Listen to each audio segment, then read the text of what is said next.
project management is a topic that a lot of people have heard about, but when you ask them, hey, what is project management? You know the answer, Brittany? You know the answer I get a lot? What? I get an answer I don't know. Hmm. But don't you think that's a little bit untrue because they are actually project managers? I know you and I share this same philosophy that everyone is a project manager. So can you give some background to that philosophy, Brittany, so people understand?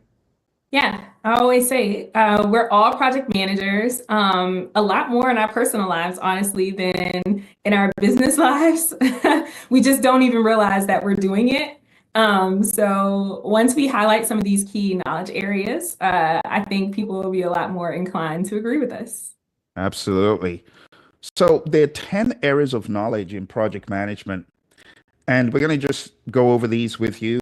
And we have a fun mnemonic for you. And the mnemonic goes something like, I saw six chipmunks quietly roasting coffee, reading poetry stories. It's kind of outrageous. But the first letter is I, and I is for integration. And integration has to do with what, Brittany? What is an integrator? That is the coordination hub. It's all about pulling all things together from different places, different activities to ensure they work harmoniously towards the project goal. So Absolutely. if you think about it pragmatically, honestly, if you're planning a trip, I like to use this example in some of my trainings. If you're planning a family trip, right? You're going to go to Disney World or something. You need to understand all of your different family members' schedules. You need to Mhm. understand what your family budget is. You need to understand the key logistics of where you're going, how you're getting there, where how you're traveling, and then you need to know what to pack. So Mm. those are all different areas that you have to integrate in order to have a successful family vacation. On the business side of things, if you're planning a huge board meeting or for those of you project managers out there, you're planning the launch of a product. You have to coordinate across all areas of the business. So Mm. yeah. That's a great example. And honestly, Brittany, let's move to this area that is kind of interesting one. Have you ever been on a vacation with family or friends and they suggest a bright idea that wasn't part of the initial plan, but they add in an idea and it just bombs and it doesn't work? And maybe sometimes it does. But this brings up the next topic, which is scoping out the Yeah. project, deciding what to do and deciding what is off limits. Yeah. So, what exactly is scope in a real world setting? Can you just break that down for us? That is all about defining what the work is and what the work is not. In Agile, we take a little bit of flexibility there with determining what is included in the scope further down the road than we do in traditional project management, or I should say waterfall project management. But we often start off with one plan, plan A, and we also have like plan 8.2 or 8.3. And then later on down the road, we're halfway into the vacation and someone wants to go to like, I don't know, integrate plan Z.1. Sometimes it works out and sometimes it doesn't, as Phil said. But all about defining what is within scope, what is the project goal, and then what is outside of the scope, what is not our project goal, what we're tabling until later, and what we're not even touching at this point in time. Good deal. And honestly, Brittany, the more scope you add, the more likely it is that you run out of time. Have you ever had a number of things to do and you're working on one thing and you get this bright idea, let me add something else. And when you add that other thing, before you know it, you are running out of time to get either done. And that brings us to the next topic, which is schedule management. So what Well, exactly is that? schedule is what it is. It's a schedule, honestly, managing the project's timeline. Funny, the example that you just gave about adding more scope and running out of time. I am a toddler mom. I am a toddler boy mom of a soon-to-be 3-year-old. And I use this example all the time. My 2-year-old, 3-year-old has no concept of a scope. So if I say, Amari, get dressed, we're going to the library, we're going to be out the door in 50 minutes. He's like, but mommy, I want to grab my MF Doom action figure and I got to shampoo my lavender whale's hair. And then I want to brush my teeth, but not only with my toothpaste, but I want to brush it with mommy's toothpaste. And I'm like, hey, every single thing that you just added, right, is going to add on an additional 10 minutes. So you think about your timeline, schedule management, like Yeah. that 50-minute time box that I set for my 2-year-old. And you think about going outside of that schedule management Isn't with it? That's all those crazy. little detours that that little toddler wanted to take. So, That's a really great example, which takes us to the concept of imagine you were paid $1 for every minute you spend on, in this example, this project you're talking about. When you add scope and the schedule becomes bloated, there's something else that could become bloated. So imagine if you're paying yourself $1 for every minute you spend, then you're spending more time than you bargained for, which will oh, cost more money. And this takes us into the world of cost management, which is all about managing the budget. But first of all, you got to set the budget. See, the yeah, problem with a lot of people is they're like, oh, I spent too much. Well, maybe they didn't have a plan. So in cost management, we first estimate how much yeah, will each little thing cost. And when I add them up, yep, what will the budget be? And that's where you can, in planning, you can massage the budget a little bit. But once you're out of the gate and you've decided this is how much I'm going to spend, then it's too late to want to add more, even though you could, but maybe you shouldn't. Have you ever been to the store, your favorite store? Like, I'm a musician and sometimes I go to my favorite music stores and by the time I'm done, I've hemorrhaged more money than I cared to because I didn't have a barriers to say, this is how much I'm going to spend. And on projects, this is what happens when you're not keeping an eye on the budget. You just go far over. You ever had any of those experiences in the real world, Brittany? absolutely. What? I just mentioned to you that I am a mom. I'm a toddler mom at that. What? 2 words, people, Target and Amazon. Oh dear. I don't even, I listen, if you work with me, we will definitely establish and estimate out a budget, right? We will make sure you stay on budget for your projects or for prepping for the exam. However, in my real life, the concept of estimating the budget before I go into these things. So my project cost management is always inflated. So here we go. Absolutely. Yeah. And honestly, sometimes, you might want to ask the question, should like my kid, like she's grown now, but when I would take her to the store, she would have a meltdown if she want to get what she wants. And I'm like, that's out of budget. They don't understand the concept of budget at all. No, Everything. Okay. no. And then this brings us into the next topic because I could stay on this for a while, but quality, right? Can't tell you how many times, right? I will take my toddler into the Target, right? And he will want we'll set a budget. I will set a budget for, one, call it a Spider-Man, like basketball or something, right? And it's like the really nice Spider-Man basketball that he says that he wants, and he's seen it, and we'll be prepping like leading up to this Target trip. But when we get there, he will want something that's like not of the same quality at all. It's way more low quality. It's gonna like, I don't know, Wow. unravel within like 2 seconds of coming out of the store, but it's kind of the same price point. Right. Mm, And so he's smart now. He's almost 3. He notices the cost, right, of each. But he doesn't understand the quality and the context that that mm. brings. So next knowledge area is the Interesting. quality. He'll have That a is very interesting. meltdown.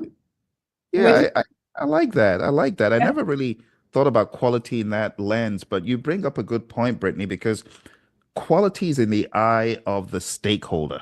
yep, And if the stakeholder, your son in this case, yep, feels, I want to be satisfied, because quality is 4 things. It's fitness for use, conformance to requirements, customer satisfaction, yep, and yep. Kaizen, which is change for the better. But let's talk about customer satisfaction. If you had gotten even the most expensive basketball in the store, he would not be satisfied.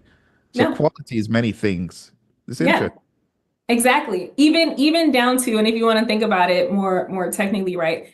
even down to the way that I am ensuring that I'm staying within the budget, right? There's a Mm, process for the way that I'm ensuring that I'm spending the money. So if I am to sacrifice or go outside of the scope, let's use technical terms, if I'm going outside of the right. scope, getting him a lower quality basketball, Mm, that might, make me have to change the process that I mm, put forth, which overall goes back to quality, right? Quality is that's all about true. ensuring that our processes that we set in place are working effectively, as well That's as the a customer point. satisfaction. So, Absolutely. Yeah, very good point, Brittany.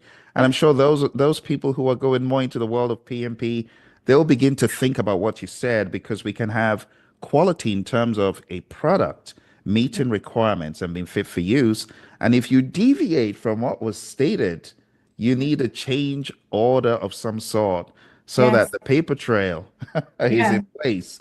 You exactly. just got to cover yourself as organizations. When the customer says, "Well, I prefer less quality," okay, you sure? You might Hey, write this down somewhere. let's document this, There right? you go. Let's manage our knowledge. There you go. There you go. And then the next area, Brittany, which comes into play, not in order, but all of this is associated with project management, is the resources. And when we say resources, the funny thing, a lot of people often think about, well, money is a resource. No, no, no.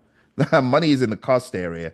When we Yeah, talk about resources, we're talking about human, equipment, material, supplies, and facilities.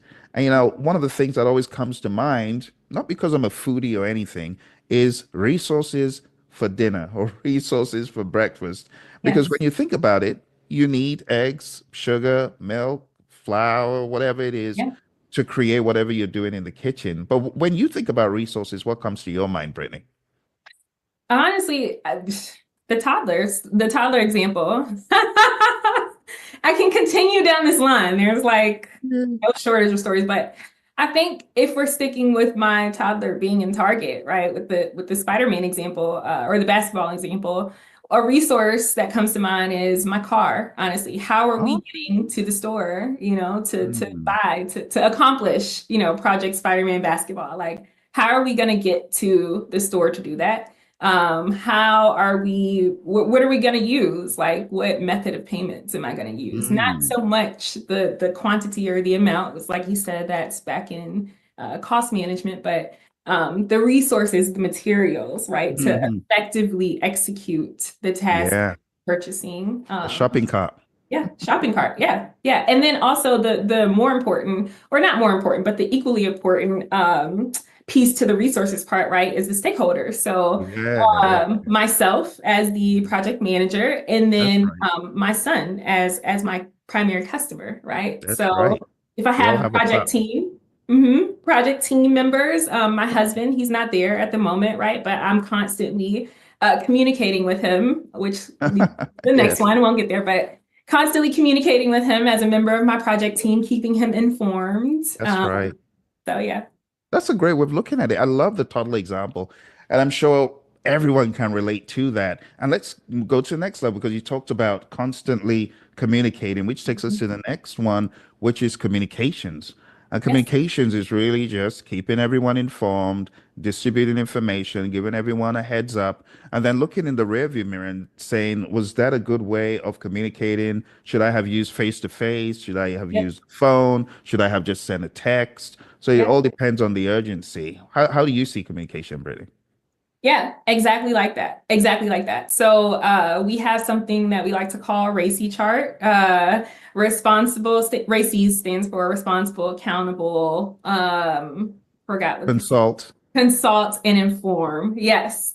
So we always have different levels to how we're communicating with our different stakeholders. And funny, a lot of people that I talk to about this, they don't think that that applies to the actual project teams, right? That you're working with, but it definitely does. So communication, you have to take into account your internal project stakeholders, but also your external project stakeholders, our customers. That's true. That are external to our organization that we're also communicating with. So, Absolutely. yeah. Yeah. And let's talk about the trip to the grocery store, to the Target or whichever store it is. Imagine you get on the road and a crazy individual cuts you off to the point that you almost have a crash. True story. I've had a crash as a result of that.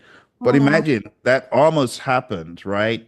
You got to mhm. ask yourself, under those circumstances, how am I going to manage such an uncertain event? Yeah, If I run into a dangerous episode on the freeway, what am yeah, I going to do? And that takes us into risk, which is our next topic. Risk management is just uncertainty management, managing uncertainty that could impact the project positively or negatively. A lot of times I tell people a little bit of risk management could save your life. Because, yeah. out here in Arizona, we have crazies, and they're packing heat, and you definitely don't want to get into a confrontation on the freeway because you never know what's going to spring out of the glove compartment. So I often Wow. joke, yeah, honestly, I often joke, just have a little bit of risk management, avoid, right? Avoid. So don't engage, just avoid, Yes. avoid the risk by first of all, go at the right speed. Then true story, I've gotten a ticket in the past, and I didn't manage the uncertain event of being given a ticket properly. I was going a little bit too fast, a little bit hard on that pedal. So in the world of project management, we need to have a way of managing uncertainty that could impact your project positively or negatively. It could be on the freeway, or it could just be the uncertainty of the weather. It Yeah. could rain if you delay your trip to Target. And then what happens if you delay your trip? You never hear the end of it for the rest of the day. You're going to have a wailing toddler all throughout the house. So how do Exactly. you view risk in your lens, Brittany? I always think of risks as, and this is a throwback to our boot camps in the past, but risk is something that has not occurred yet, right? So we are managing our expectations and putting a plan in place for something that has not actually materialized, something that has not occurred.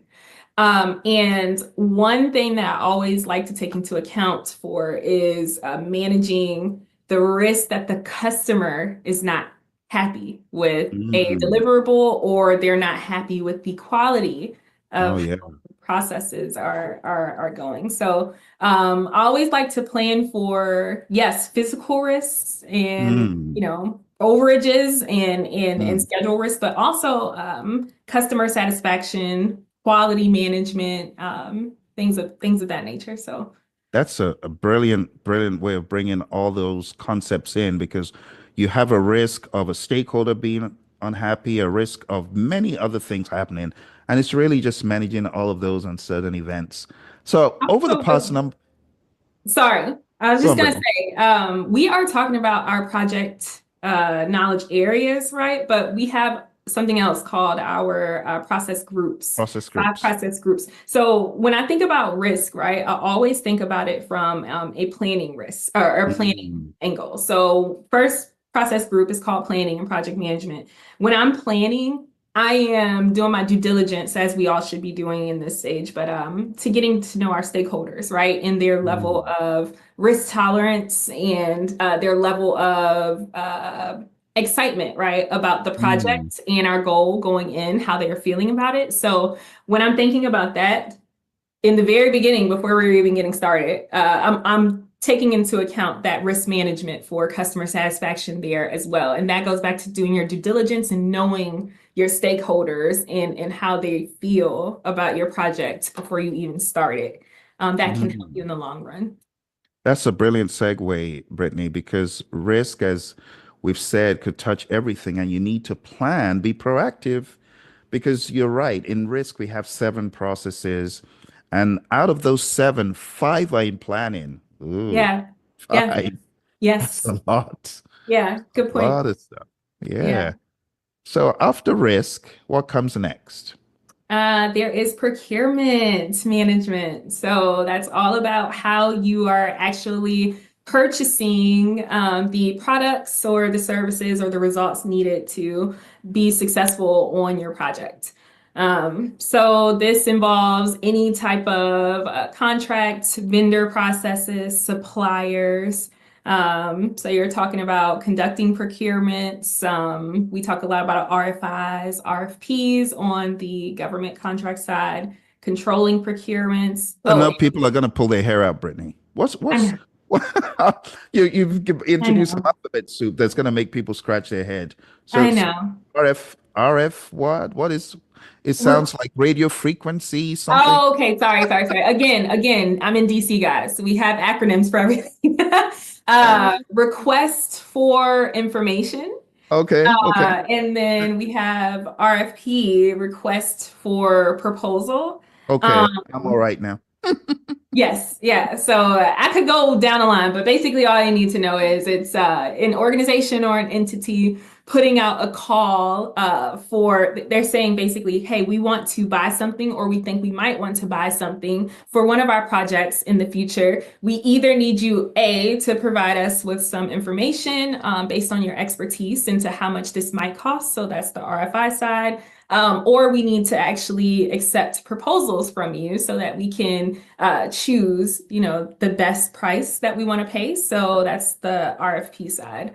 Um, yeah, all of this is under the procurement management knowledge area. Awesome. Awesome. Very good. So let's think about it as you always do, Brittany, in real world. So Yeah. assuming you're looking at doing some home improvement in the kitchen and you decide, am I going to do it all by myself? Because some people, they're very good at doing it themselves.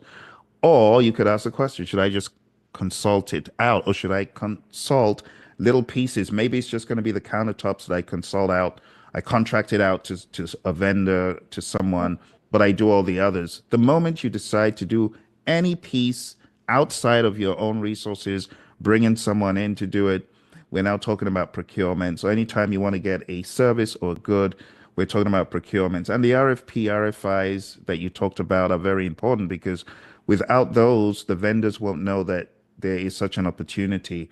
And then when all is said and done, Brittany, what is the final area in project management that we have to talk about? Stakeholders. And this is my favorite piece because it is the people. If you can't Mm. tell, I'm a people person, y'all. I love interacting and collaborating across all different people, groups, organizations. And really, the stakeholders are integral. They're the main part to any successful project or any, honestly, in anything that you're doing, whether it's a project or not, any task. The people Mm. are what matters. In Agile, That's true. it's all about people and customer satisfaction over processes and tools. Mm. So stakeholder, in my little agile heart, this is my favorite management process. So anything from communicating with stakeholders, analyzing expectations, managing their expectations, going back to that risk management of stakeholders, doing your due diligence to really understand who they are before going into this. This is all about managing your stakeholders, engaging them in project decisions and execution. Anything Mm. to do with your people, both internal and external to your organization or to your project team. That is what we mean when we say stakeholder management. Great stuff, Brittany. So we've talked about a lot, and I'm hoping that people have been able to absorb it. But let's show them a little cheat sheet here. Hopefully, the cheat sheet's going to help them. So when you take a look at our cheat sheet here, we have integration because this is a juggler. He's a jester. He's going to be juggling a lot of things. So integration is the overall coordination. That's your little gesture there. And then we have scope, like a telescope. What happens when you look through the telescope? It becomes clearer. Then we have schedule, which is really just like keeping on time. That's a clock. When we talk about cost, it's your wallet. We talk about quality, it's giving ratings of 5 stars, or just think of a rosette. You think of resources, it's that hand. You've seen that picture of the hand holding the earth, protect the resources. But on this project management line, we're thinking about human equipment, material supplies, facilities, communications is a phone, risk is a dice, of course, with a BDI stakeholder looking on, because stakeholders have different risk tolerance levels. So you always need to call in stakeholders when you're talking about risks or identifying risks. Procurement is a wad of money right there because you're going to purchase something. And then stakeholder, he's holding a slab of steak to to remind you that it's a stakeholder. And that's just one of the really fun parts of project management. We get to do all this creative stuff because it can be very nebulous, Brittany. Let's be honest, it can be a very heavy topic. And that's why we want to give people easy to remember visuals so that they get the concept, they anchor it back to a ridiculous picture like the jester juggling the balls, and it just makes it easier for them. But Brittany, let's move a step further and talk about how project managers actually manage the projects. Do they just manage it all in their heads? What are some of the tools that a PM could use? Because you are Mrs. Tools, right? You got all these tools. I know you love Asana. I know Love you love Sana. all of those your little gadgets. So Yeah. share some ideas with everyone. Yeah. So I do a lot of strategy nowadays in my work around systems and what are the systems or the tech stack that we're using to manage our projects or manage our lives, our businesses, whatever it may be. As Phil said, I love Asana. Love Asana. Got to figure out a way to partner with Asana because I love it so much. But I Tag love him. Let's tag Asana. him in this. We'll tag him in this LinkedIn and this YouTube, Brittany, and maybe they'll get a wind of your enthusiasm about their tool because I've been hearing Yeah. about it. Yeah. So one of the, I have a very different approach to thinking about this as I'm a little bit more removed from my PMP certs. But for me, the tech stack in managing a project is all about knowledge management. It's rooted in knowledge management. And it goes back to communication. Under knowledge management is communication. It's, dealing with your stakeholders. It's how are you sharing the information and the knowledge across your different business hubs or groups or organizations. And so it's all about how you're integrating that knowledge. So Asana is one tool because data visualization or project process visualization is huge for me. And using a Kanban board, Asana Mm. has different project views. So I rely heavily on like the Kanban board view. Some people rely heavily on the calendar view. I know there's Monday.com is another project tool for managing projects. Microsoft projects, maybe that's a little old school for some people. Jira for all you software developers out there, you got your ticketing systems. So I would say that. Another key tool, and I kind of mentioned this with Asana, is your calendar, right? So how are you keeping on schedule? And how is that able to integrate right into your board view or wherever your Mhm. main view of managing a project is, right? So for me personally, I use Asana. I use a tool to integrate it with automatically with my Google Calendar. And then I have customized fields that kind of link everything together as I go throughout a project. Um, there's a couple other tools or systems that I could go into, but I'll stop there and get your thoughts, Phil. Yeah, that's extremely helpful. I know a lot of people, they're kind of tippy-toeing into the water, just trying to get a better understanding of project management. So this might be a lot of firepower for them. But I also wanted to give some perspectives as far as maybe just basic Excel, just say Excel 101, or even better, Brittany, because people don't like paying Microsoft their 365 subscription. So a lot of people go on Google Sheets. So Oh yeah. maybe I should just show a little Google Sheet, how you can manage projects without breaking the bank. Yeah. So to manage projects without breaking the bank, you can think of it like this. So here's a list of different things you could have right there in Excel, right? You could have a project charter. As you can see, we have a project charter that authorizes the project. It Yeah. breaks down the overview of the project, the justification, the high level scope, the high level milestones. How much are you going to spend on it? All of this is common sense, but it's organized common sense, right? Yeah. Assumptions and constraints, any risks at a high level, who is in the project organization, what are their names, and what is the client information. Boom, a very high level project charter. And we have them in different shapes and sizes. Here's another type of a project charter with an example.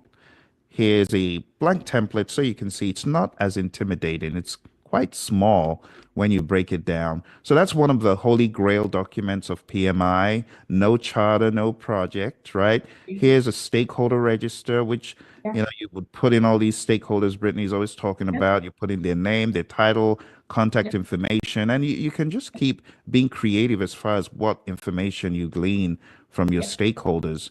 And then the last one that I really want to point out is having a project management plan.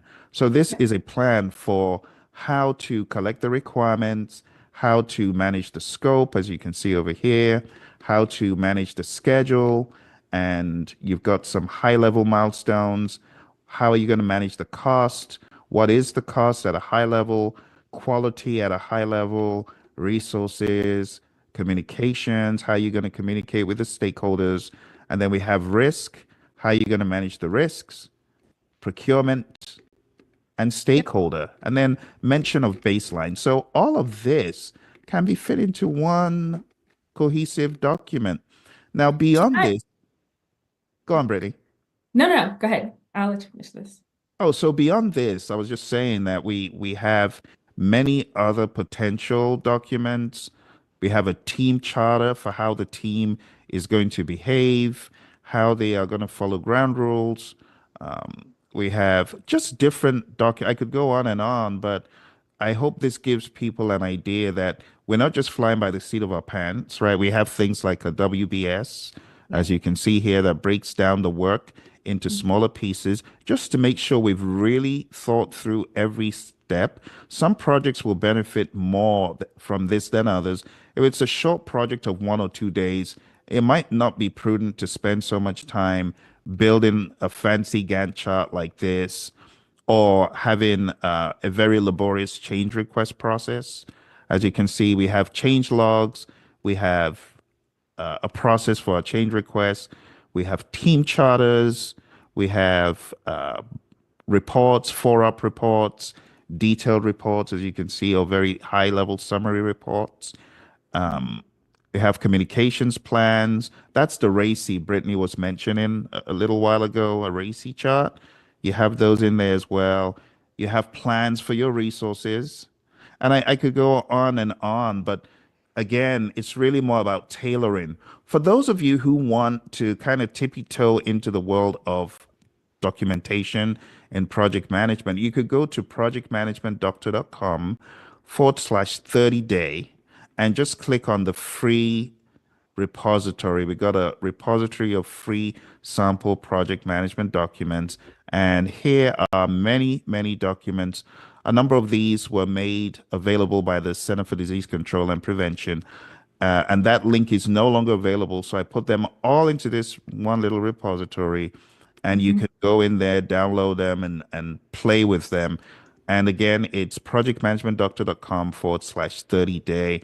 I think that will help those who have zero experience in this world, Brittany. So Yeah. those, Yeah, I was gonna say that's super, super helpful. I sometimes forget that I am talking to a more introductory, level to project management. When I was talking about my Asana, that's more advanced. But before I was fancy and before I was, systems queen over here, I honestly used and did a lot of work in Google Docs, honestly. ah, And I've been really, really impressed. So this Phil and I, we go back and forth a lot of the time. Phil, if you will allow me to share. yes, He, often gives the more formal approach to things, and yes. then I come back in and say, oh, well, here's a more modern way to do things. So just from a pragmatic perspective, for those of you that are literally just starting out and you have something to manage today or tomorrow, if you needed a little bit more of a casual approach to doing things, I've been really, really impressed with Google's suite in there and how they've been building out their new drive. I'm trying to figure Mm. out. Um, Are you going my, to share it with us, Brittany? yes, I'm trying to get to like my share. It's hidden. Sorry, I have like five. No problem. My toolbar No worries. is in the way. Okay, here we go. Here we go. Get out of the way, toolbar. You gotta love it. I know, I know. That Zoom toolbar, they need to do something with that as well. Well,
exactly. I know we wanted to only take 15 minutes, but I do want to show you, I think it's like super valuable. Yeah, Where is it? Okay, hold on. Sorry, guys. Sorry, no sorry. problem. So, Brittany, what we're looking at here seems to be Google Docs. What good could come out of Google Docs? Tell us. Yeah. So we were previously discussing how for novice project managers trying to learn more about how project management works, tools they could use. As project managers, we use a lot of tools and systems. And I had previously shared how I love to use more sophisticated tools like Asana, Monday.com, formal project management tools. But for those that are not that advanced yet, and you only have access to, or not only, but you just want to use things that you're more familiar with, Phil showed you how you could do it in Excel. However, I am a fan. I mean, like kind of low-key obsessed with Google's recent innovations to their Google Drive, in their Google Docs features. So I have been using Google Docs in more of my personal projects, and where I have stakeholders that are not necessarily formal project managers, and they don't have access to those tools that I was previously talking about. And I don't want to spend the time, quite frankly, training them and onboarding them onto Asana. So what I have been tending to do recently, literally,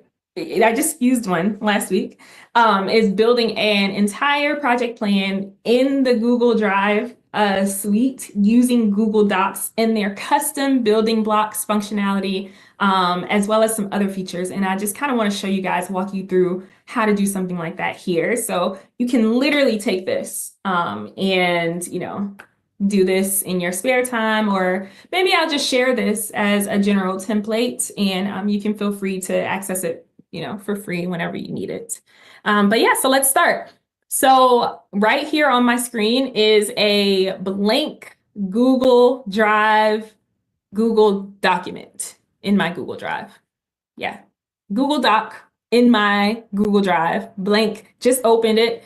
And I have titled it Build a Project Plan in Google Docs, right? So when you think about the basic components of a project plan, we won't go super in depth here, but I am going to title this first tab. Let me rename it Basic, or no, not basic. I don't like the word basic. Let's title it Simple Project Plan. All right. So you think about the most simple requirements of a project plan, and what you need to make this happen. So the first section here is going to be, I like to start with an introduction. Introduction, if I can type. introduction and overview, right?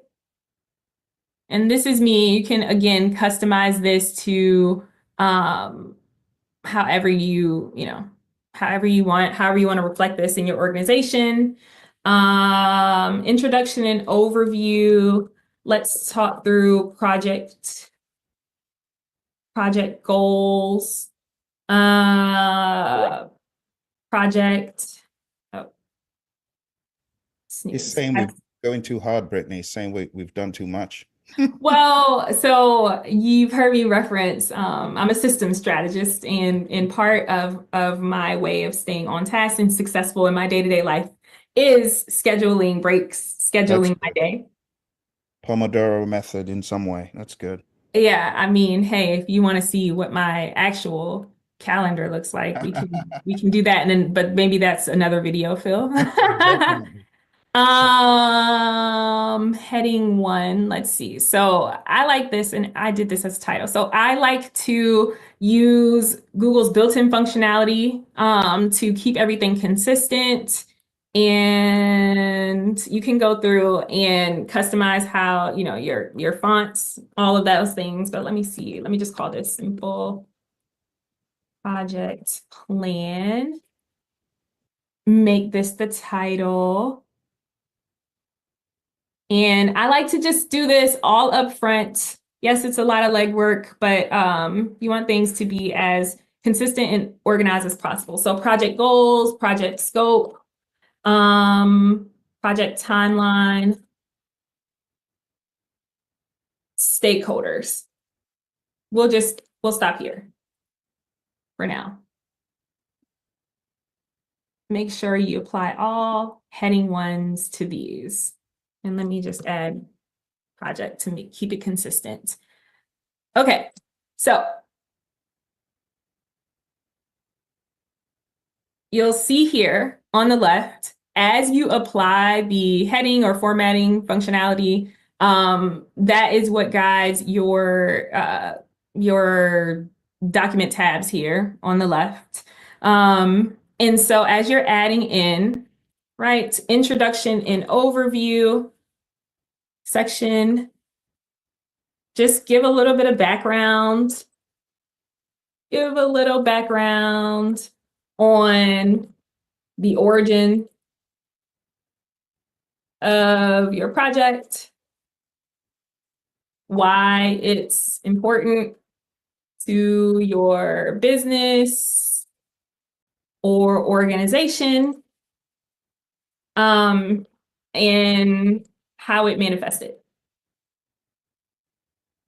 This is also, Phil, maybe you can help me out here, where like in typical project management terminology, but some of the more formal project documents, business case Business here, case, benefits yeah, plan.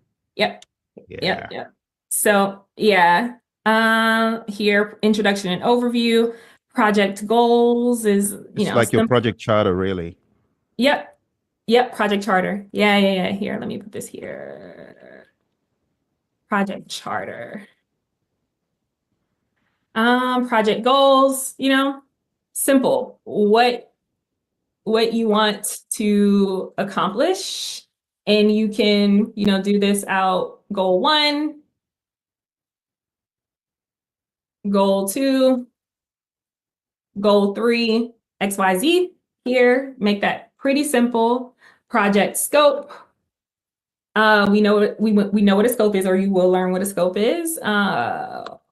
What's included in the project, what's not included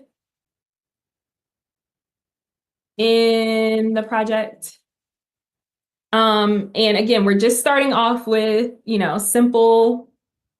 simple explanations here, and then I'll go on to show you how we're going to build this out using Google's custom building blocks and their expanded feature functionality for sharing and collaboration. But project timeline, let's leave this blank because I'm definitely going to use a custom block for that. And then project stakeholders here, let's leave that blank as well, for now.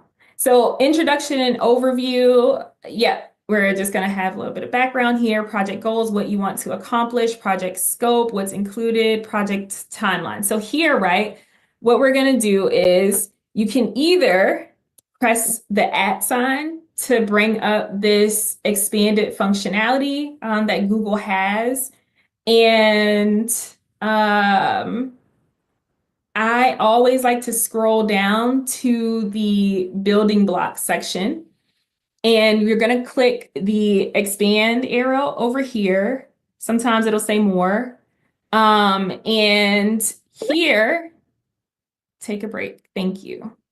See, my system is working, guys. See all building blocks. You want to click this to kind of bring up this expanded feature over here to the right. And as you can see, right, there's a whole project management section for tools and things that you can use here that I like to incorporate into these simple project plans using my Google Docs. So for the project timeline, I am going to do project roadmap, content launch tracker. We can do something like a content launch tracker. It's called that there, but hold on, let me just make sure that I'm not skipping over an actual timeline. No, I'm not. Okay. So in project management, you have the option to do the content launch tracker, right? And you can customize this as well. So we're not calling this the content launch tracker. We're calling this the schedule or timeline, whatever you want to call it, right? And over here, you can do, milestones. You can do, break this out. So do kind of a scaled down version of a WBS, which is a work breakdown structure, where you highlight the work packages over here, or milestones, and then you can scale down to the next level, which is the tasks, or any other level that you want to have here. So milestones, tasks, you want to have the date, and they have these little date chips that you can do. Published, I'll say status here instead of published. And then I'll get rid of this outlet. I'll get rid of this row because we don't really need that. Delete row. Oh, wait, no. Oh, I meant to delete the column instead.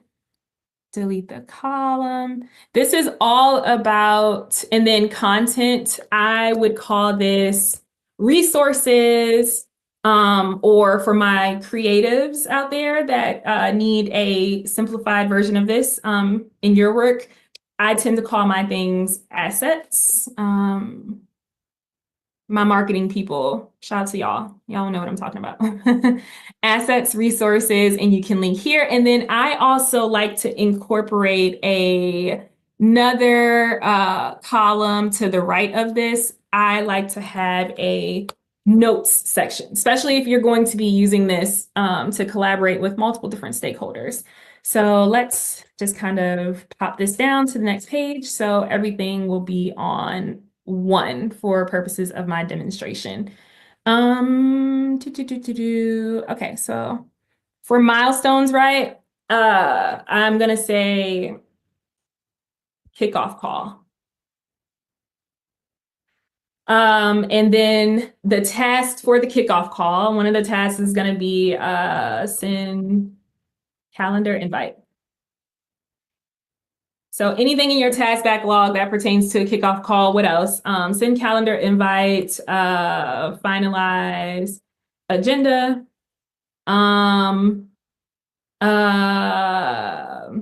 obtain agenda approval. We always want to have something like that in there. You can put specified dates of when these things need to be done. Right here. Okay, that will automatically populate, automatically update. And then you want to edit the options. So I always, customize it. Again, this is a simple project plan that you can customize to use in the real world with whatever project or scope of work that you're working on, right? So template name is going to be, I'm just going to call this a status. So if I want to reuse it, Google also does a great job of indexing this and archiving your pre-made templates. So you can call on these later on if you need them. But I'm going to make my options status started, or let's call it actually backlog. Use my agile terminology. Backlog in progress. And let's have a new option that says completed, published. Again, for my marketing people out there. So backlog, I have that. Great. In progress. Let's go with the nice yellow. And then completed. Let's do green. You can even have prettier colors. I like to customize my colors. And I'll also say overdue. Let's have another option that says overdue, because we always need that when we're communicating with multiple people. That's good. Yeah. Apply to all. And as you can see in the status, now that you've customized your options and you've clicked that, you have the option for each of the status buttons to choose between the different statuses. So files, right? So the calendar invite. Another great item that I love about Google in this upgraded functionality is instead of a file, right? I can do and I can actually tag an invite that I have set up. So it will draw from your actual calendar. So this is a great way to keep everything organized and on track and streamlined. Call with Phil. Now let's do film for 20 minutes with Britt. Here we go. This is like this meeting that we're on. So instead of like the file, this is what I mean when I say resources or assets, right? You might want to link a file, but if it's about a calendar invite, you might want to just click this. So any of the stakeholders that get access to this project plan in the future, right? They might not have started off as a member of the project team or as a project stakeholder in the beginning, so they weren't included on the initial invite here. However, as you're adding stakeholders, you're going to give them access along the project as the project is in progress, right? They would see the option, they would see that there has been a weekly, project call scheduled, and here is the invite for that. And they can easily interact with you here, right? They can put a comment right here on the side. Where is the comment option, right? Oh, it's right here. Okay. So they can add a comment. Someone, that's added later to the project can say, hey, such and such, can you invite me to the weekly project update call comment? And they can also they can add you. Let's add ourselves. Like let's assign that as a task to ourselves. So there you go. Right? They can tag you in it. Tag is the word I was looking for. And then there's notes, right? So when you add them, you can reply here, done, or I don't know, we'll send just any type of an update here in the notes section. So here, that is our first, and I'm trying to figure out how I can maybe the width of my page is minimized because it's portrait, so one can always make it landscape in the view, I guess.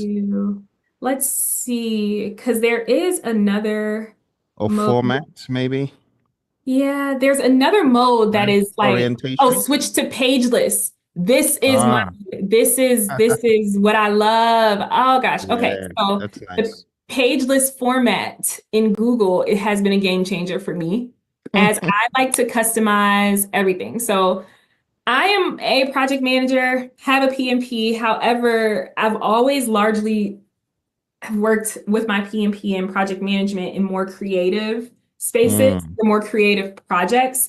And I am an entrepreneur, serial entrepreneur. The way my brain works is I'm constantly ideating and innovating on concepts and such that have not been created yet. So I've always created my custom versions of, PMI's formal project documents and their approach to project management. And so tools like Google Docs and these custom building blocks and the ability to kind of just create and customize, these assets to however I need to use them have been a game changer for me. So I hope this is helpful for you as well. Absolutely. It's unbelievable Finalize. how much stuff is missing from You. the regular Word document. You don't have any of this in Word. No, no. This And is so then ingenious. yeah, and the file, right? These are all files from my actual Google Drive. Everything's linked here. So, Mm, if you stick to the Google Suite, it just makes it so easy for collaboration. Um, mm, Another item that I just kind of wanted to show, and I won't take a long time showing this, but if we go back to our @ sign, right, we can use these smart chips. Um, mm. we can use a placeholder chip. I'm gonna say a drop down, but say if you need just something quick, you can just kind of customize this, right? And I probably could have used this here, or over here, but yeah, you don't have to use a whole block. You can use the chips instead. So again, Okay. we're gonna do the @ right? If you need a quick date, like if you're writing a line or a sentence or something and you want to reference a date, here you go. You can use Mm, a date. fantastic. Yep. Instead, you're gonna click a date. It's Mine's like they really thought through this, and there's a widget or a feature for every aspect of managing a project, especially under the project management menu that you showed, which is really yeah, cool. yeah. It's everything. Okay, like a task tracker. So this is what I would use honestly for task tracking, but also just my stakeholder Mhm. management to And the team directory will be a good one as well. The one, yeah, team yeah, directory. Yeah, yep, yeah, team directory. So here you go, project brilliant. stakeholder, team directory, especially like in this virtual world we live in. Mhm. We're working with project teams all around the world, right? You can keep in the location and it actually maps to a location if you give it an address. Mm. Or you can just stick to, a general location and it'll give you that as well. Another one, like I was saying, that I like to use under, here we go. It's already over here, expanded, that I like to use under project stakeholder is the task tracker. So, you can add the task, so you can assign it, right? So up here, I did a general schedule or timeline, right? But if we want to get more detailed, down here, you can actually build out an entire work breakdown structure, but in a list or table format here, if you needed to. But you can assign different people. So I'm going to assign myself a task. Um, Create simple plan template, right? I can give myself a due date for that here. And then before the next project, status meeting, I can come in, right? And I can instruct my stakeholders from the very beginning. Every week before our project status meetings, you want to come in here and you want to update, the status of all your tasks, where we are on all your tasks. You want to do that, you can give them a deadline. You can even make that a weekly task, right? And assign it to each of your project stakeholders to come in by 24 hours ahead of the meeting, 11 a.m., the day before, update all of your statuses, and provide a note. Again, I want to always have a little notes column here so that if you want to provide any additional context, you can give them the opportunity to do so. And have that be a set expectation. Include that in your project charter or your team charter for how your project team is going to work together prior to, launching the work. So just kind of wanted to give you an overview and show Phil too, because I know a lot of people don't know about this expanded functionality. And then, right, for meetings. So another one that I wanted to show, and I could go on and on and on about this, but for meetings, a lot of project managers or a lot of people in general, they, learn how to make a project plan, right, and launch it and kick it off, but they get anxiety about actually leading a project, like in real time, working with your organization to bring a scope of work into fruition through a project process over a defined period of time. And so just pragmatically, right, when you think about how you're sharing updates, your weekly meetings, what those look like, you want to be prepared, have a template already ready. So here, I've created another tab, right, that you can use during your meetings. And this is to capture any shared meeting notes, right? If you don't want to do it directly on the project plan, if it gets too cumbersome, you want to keep that more formal so that you can easily export that, send to whoever, and it's not overloaded with notes and everything. You can create meeting notes that you can have in different tabs within the same document, right? So it's the work in the project documentation is all staying together. It's all streamlined here. But on your weekly calls, right? Here, I wanted to show you guys. I'm going to just delete that, right? So you start with a blank tab again. And then what you want to do is press the @ sign. And I always type in meeting notes. And it will give me the option to search my calendar for an event that is scheduled to take place in the future or that has already taken place in the past. What it will do is automatically pull up the attendees that are linked to that meeting, and it will give me a pop-up that warns me that I can attach this to the meeting in the calendar. I guess this particular meeting of mine didn't have any attendees, but if I link to one that does, let's find one, the call with Phil.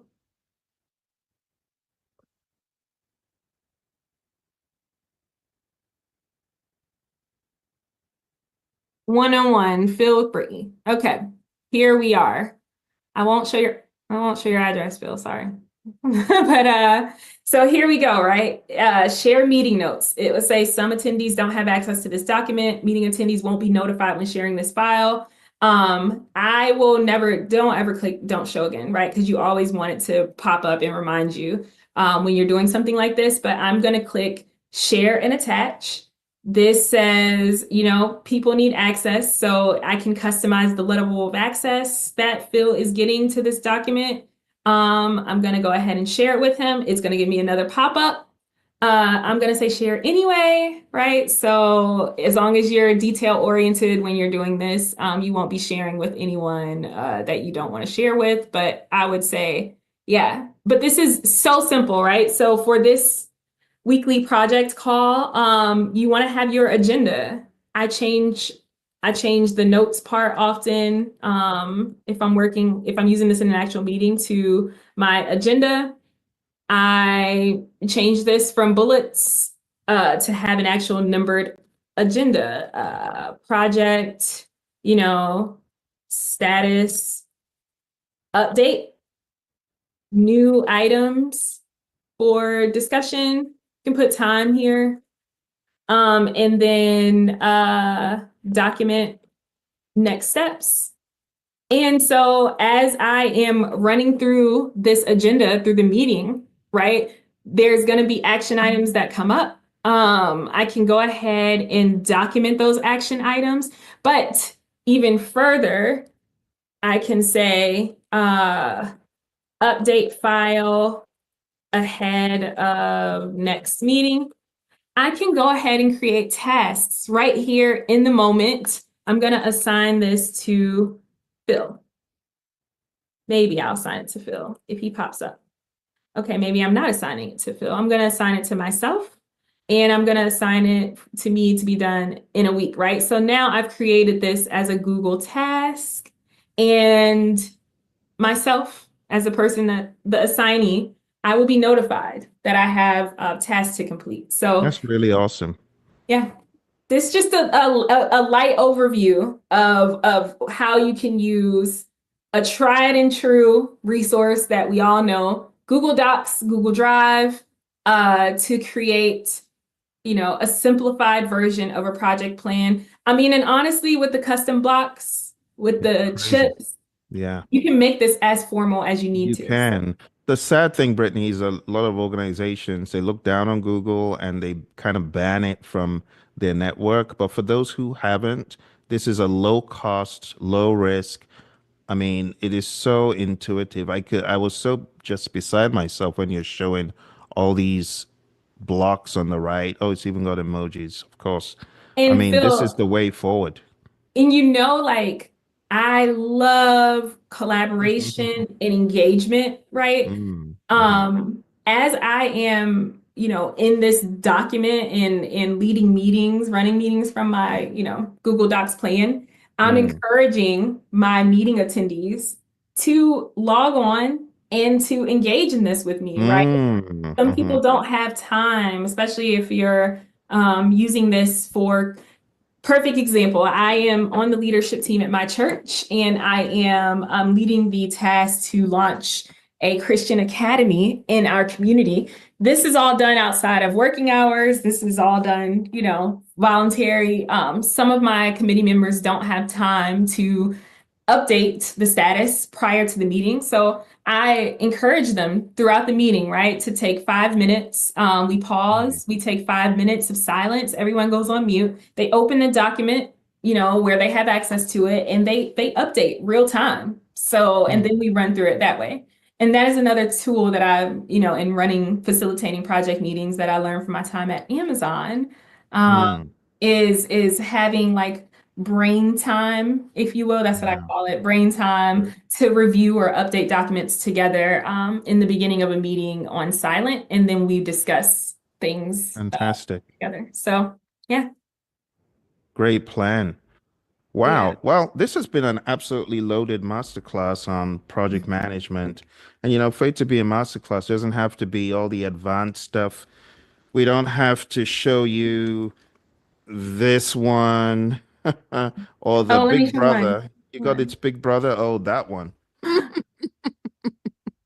What is We did mine? we Mine is didn't mine even is the sixth edition, I think. the sixth edition. We The didn't sixth even have to edition. show you the horrendous. Well, when we say horrendous, we love it, but it's just big. It's bulky. There's mine. It's big. Look at mine, all beat up. It's traveled the world training different firms.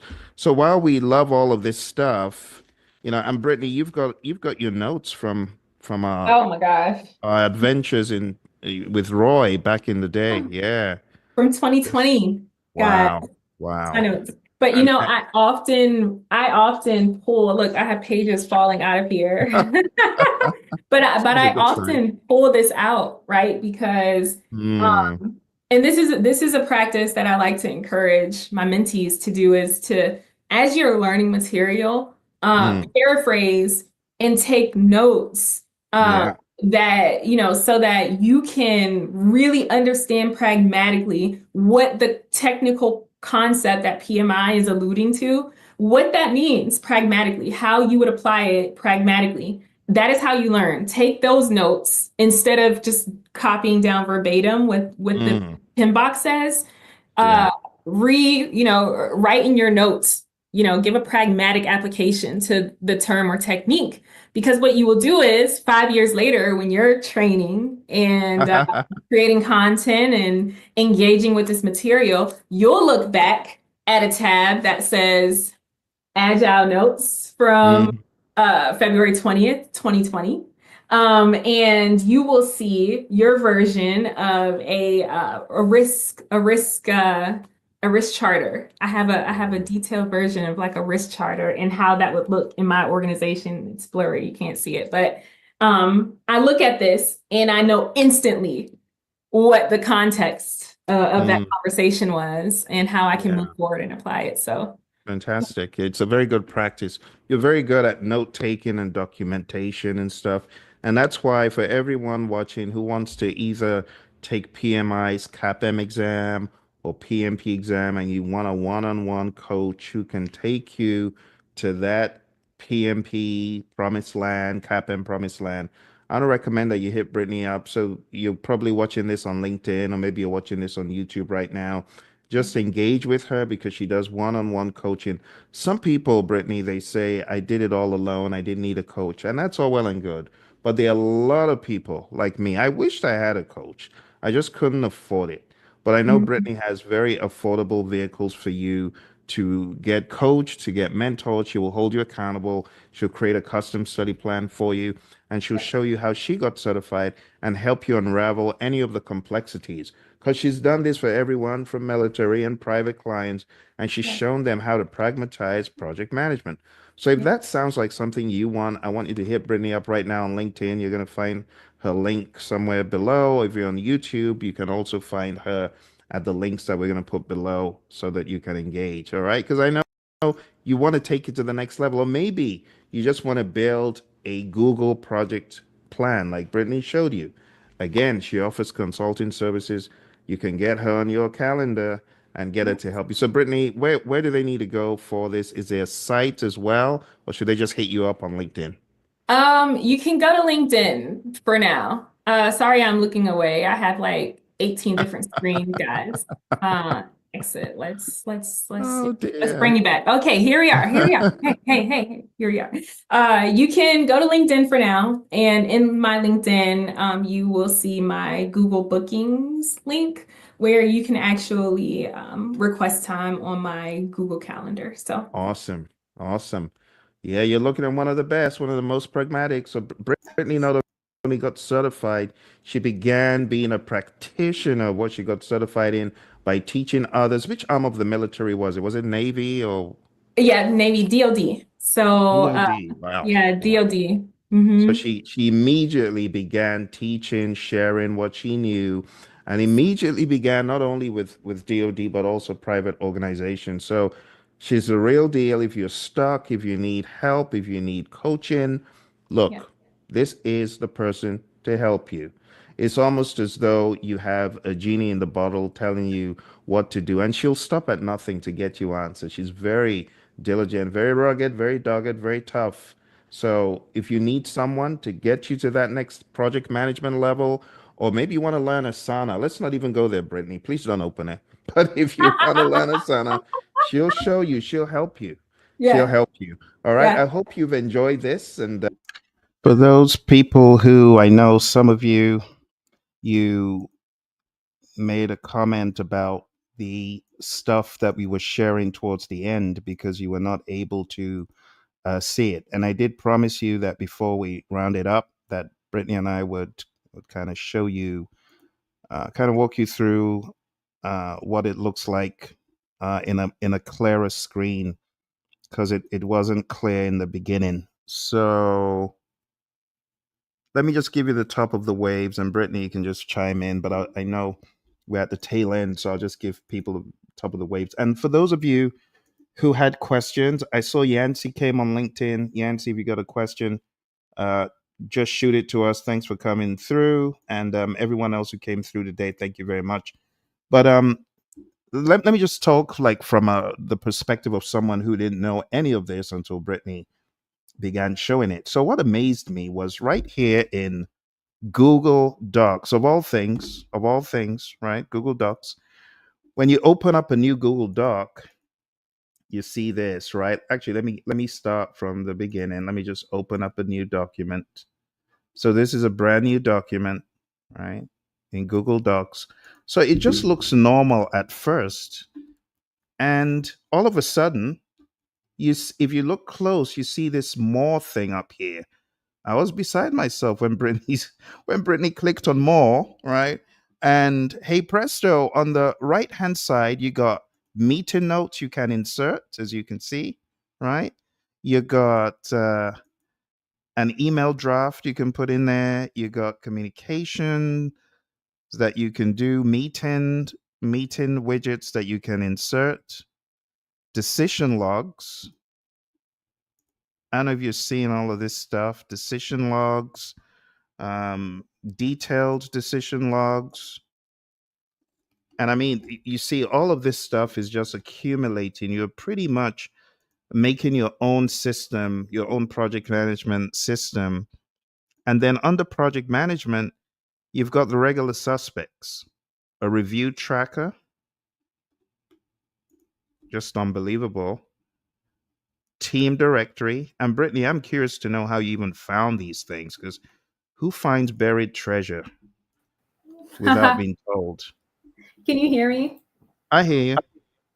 Um, I can't really remember. I think I was like, I'm always working in out of the box or different innovative use cases and examples that for project management. I'm always creating. I'm always having to create new assets and tools and resources, I should say, for my project management work over the years. So I've become accustomed to looking in I wouldn't even say unconventional places, honestly, more like places that everyone has access to that, you know, are not too difficult to learn to use. So pretty sure that is how I was poking around here in the Google Suite. It's unbelievable. It's really unbelievable. But I want to say thank you, Brittany, for taking time out to show our friends. I know a lot of PMPs are going to see this and say, what? I'm going to use this tomorrow. I'm going to use this immediately, because you showed all these really great features, like you can tag people. You don't need any other fancy tool to manage those very small week long or even month long projects, because project management success is not about the tools. So let's get that straight. Like the elitist PMs who say, well, you're not using Jira, you're a joker. You're not using Microsoft Project, you're a clown. Well, it's not about those tools. If you look at the ancient projects, the Taj Mahal, the Model T, the Hanging Gardens of Babylon, the Pyramids of Giza, none of those used fancy tools like this. This will be light years ahead compared to what they used, but they had good old great determination and horse sense. And sometimes that's what makes it work. These are just the accessories. So as opposed to being fussy about the tools, I just roll with any tool I've got. And this, I want to give a shout out to Google. I'm really impressed at what they've got here. Decision logs that are not really talked about very much, but they are important. Review tracker, team directory, project assignments, project assets, product roadmap. At the snap of a finger, they're all there in Google Docs. So I go on, Brittany. No, sorry. Go ahead. No, I was just saying that Google is, I don't know, why Google hasn't publicized this more, because if you hadn't brought this up in the meeting, I would not have known they existed. Yeah, I would even, it's funny, you mentioned the more, PM, the more seasoned PM vets that would say something about not using Jira or Monday.com. I would look at those veterans and laugh and say, why aren't you using something that's more simplistic, honestly? Yeah. Because using tools like that are just 100% streamlined and targeted toward a very niche audience, it creates silos, right, within organizations. And if you work in an organization, akin to those that I've worked in, I've always worked in, very heavily matrixed organizations that require a lot of cross collaboration between different organizations, different teams, different processes in various different industries. And it just creates a lot of unnecessary silos, communication breakdowns, collaboration issues when you're using a tool that is just geared toward a very small group of people. So I would argue, why not use something that is more user-friendly, more simplistic to the eye, like a Google Docs, or another tool that I'll plug here is that's similar to this is, the one I'm thinking about, Phil. Is it free? Huh? Is it free? It's free. Well, it's free. Some organizations, I think you only have to buy a license to use it, but not Smartsheet. Is it Smartsheet? Yes, Smartsheet. Smartsheet is what I'm thinking about. Smartsheet's what I'm thinking about. Um, Smartsheet is Smartsheet is cool. This though, Brittany, what delights me about this is that it's free. I pay Smartsheet some money every month, but I don't pay Google money. Actually, they pay me money. I don't pay them money. But I honestly, this it gives me such delight because when I train this to newbies, the question is, how do I manage the data? It's funny that people always consider data to be the most stressful part. I find stakeholders to be the more challenging part.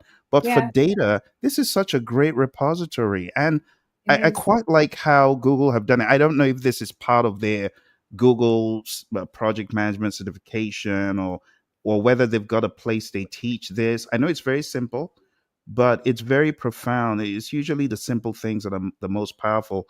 And this, just being able to tag people, as you said, Brittany, cross company, it's just the sky is the limit. Yeah, Yeah. We yeah, got to do another session, Brittany, with just this.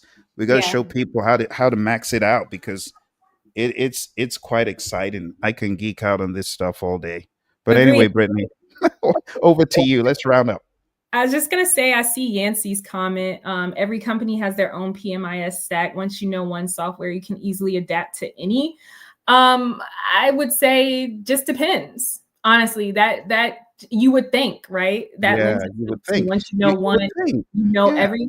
But it all goes back to what Phil just said, Yancey. It's about the stakeholders and the actual people that you're working with, and they could have learned the most advanced project management system, but be resistant to learning something that's a little bit more simplistic, or they don't want to take the time, or any other number of reasons. So just Yeah. goes back to your stakeholders. So I find the easiest is the best. So oftentimes that is our most well-known tools. So I'm just going Absolutely. to wrap up. Phil, thank you so much for the opportunity to do this. This is so much fun, and yeah, I look forward to connecting with some new people here. So reach out to me, guys, if you need help, project management mentorship, also system strategist. I also run a software company that I use to government contracts. So any number one of these things, I'm open. Yeah. Hit her up.